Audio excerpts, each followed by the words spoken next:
বন্ধুরা, যা বিপুল বৃষ্টি হয়েছে, পশ্চিমী ঝঞ্ঝা প্লাস কালবৈশাখী ডবল ডোজে, ফলে দেখুন আকাশটা যেই সারা রাত পরিষ্কার ছিল, টেম্পারেচার ঝাপাং করে নেমেছে। এটা যে এপ্রিল মাস কিন্তু মনেই হচ্ছে না। আর পাশাপাশি কুয়াশা দেখুন, হিউজ কুয়াশা, অর্থাৎ এই বিপুল জলীয় বাষ্প কিন্তু বলে দিচ্ছে বায়ুমণ্ডলে যে বিপুল জলীয় বাষ্পের স্তর জমে রয়েছে, এটা কিন্তু আবার বৃষ্টি আকারে ঝরে পড়তে চলেছে। জাস্ট প্রসেসটা হতে যতটুকু টাইম লাগবে।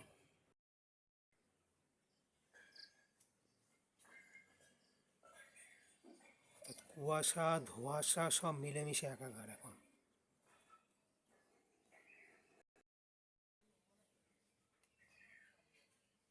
যদিও বেলা বাড়ার সঙ্গে সঙ্গে জোরালো রোদ যেই উঠবে, যেহেতু আকাশ পরিষ্কার, কুয়াশার এই ধাপটা থাকবে না, কিন্তু এটাই তখন আবার মেঘে রূপান্তরিত হবে।